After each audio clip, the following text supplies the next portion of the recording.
Setidaknya dalam waktu 10 menit atau 15 menit pada saat lagi makan, handphonenya dipinggirkan dulu. Kalau nggak pas lagi makan di restoran, taruh di tas dulu.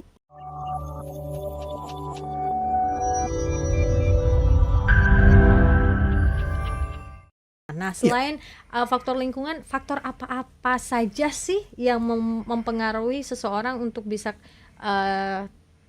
sakit ya secara psikologis? Oke, jadi kan ada, mungkin kita bicaranya bukan sakit secara psikologis kali ya, kayak lebih bagaimana cara untuk sehat secara psikologis, kayak gitu.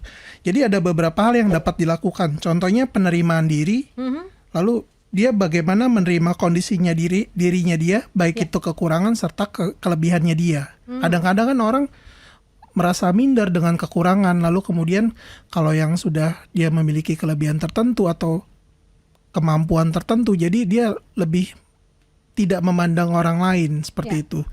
Lalu kemudian ada lagi menerima realita, menerima kenyataan dan memberikan respon yang sehat, melatih kendali diri dalam menghadapi masalah yang sedang dihadapi secara positif. Lalu kemudian tetap terhubung. Tetap terhubung ini biasanya manusia itu kan berkaitan dengan sosial. Kita sosial. ini, ya betul, kita ini makhluk sosial seperti itu. Jadi pasti kita membutuhkan keberadaan orang lain. Dari kecil, contohnya kita membutuhkan keberadaan keluarga, orang tua, anak saudara, lalu kemudian sekolah membutuhkan orang lain juga, sampai bahkan itu lansia biasanya, gitu. Lalu kemudian berjuang demi kebebasan dan menentukan keputusannya dia. Jadi punya sikap mandiri, apa yang ingin dilakukan, yang disenangi, dan kemudian mengetahui kemampuan diri sendiri. Namun itu mengetahui juga batasan serta apa yang harus dilakukan untuk adaptasi sesuai dengan normatif yang ada, gitu. Nah, ini berjuang demi kebebasan. Terkadang kan mungkin bisa contoh konkretnya nih, mungkin yang pernah kasus yang ditangani oleh Kak Erna sendiri nih. Oke, contohnya kalau yang banyak banget ditemui itu bergantung banget sama gadget, kayak gitu. Jadi kita memang membutuhkan gadget, tetapi jangan sampai itu membuat jadi kecanduan, berlebihan penggunaannya, seperti itu. Kalaupun misalnya mau ada main game tertentu atau misalnya melakukan komunikasi sosial dengan orang lain, biasanya via WhatsApp atau via media sosial, tetapi jangan dilupakan keberadaan orang yang ada di dekat kita. Betul. Nah, kenyataannya orang-orang gadget dari bangun tidur sulit ya Kak. Yang dicari gadget, ke kamar mandi, toilet juga gadget. Nah, ini gimana nih untuk apa ya? Ini kayak relate banget gitu sama kehidupan sehari-hari kita, supaya tidak masuk dalam kategori yang wah, kalau mau sehat psikologis nih jangan sampai kecanduan, tapi faktanya banyak yang kecanduan kayak Mas. Iya.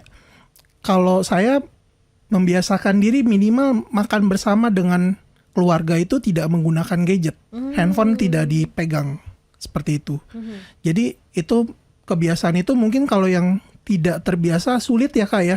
Jadi kan kadang-kadang karena pekerjaan apa segala macam. Tetapi memang harus dibiasakan atau melatih untuk menyadari iya loh kita lagi makan, terus kemudian juga gadget di stop dulu sehingga ada bentuk waktu yang berkualitas gitu. Tapi kan itu seyogyanya. Iya. Faktanya sulit nih, ya Kak. Nah, ini mungkin dikasih step by step, mungkin yang ke sahabat orang yang bukan apa ya nyebutnya, main itu wah nggak bisa diganggu deh gitu, siapapun yang lewat atau ada apa nggak bisa nih diganggu. Nah, Oke, biasanya melihat dari kondisinya dan situasinya kayak gitu.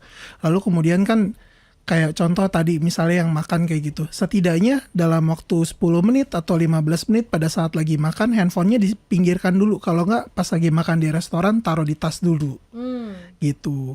Jadi kan itu tidak menghambat komunikasi yang ada di depan matanya, sehingga kadang-kadang kan handphone itu mendekatkan yang jauh dan menjauhkan yang dekat ya Kak ya. Iya, faktanya gitu sih.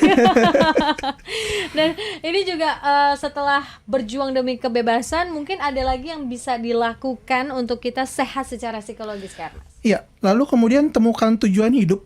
Jadi orang itu kan hidup itu punya tujuan dan peran kayak gitu. Jadi melihat hal apa yang dapat dilakukan, bukan hanya sekedar tanggung jawab, tetapi temukan nilai-nilai kehidupan yang bermakna. Kita itu sebenarnya punya kesempatan banyak sekali setiap hari mencari satu makna kehidupan yang positif loh bagi diri kita. Seperti itu. Tetapi karena bentuk kemacetan segala macam, itu jadi orang merasa tidak punya waktu. Padahal kita bisa melakukannya dengan setidaknya 1 menit aja kita merenung, atau 1 menit kita berdiam diri. Oh iya ya, kita hal positif apa yang bisa kita ambil hari ini ya.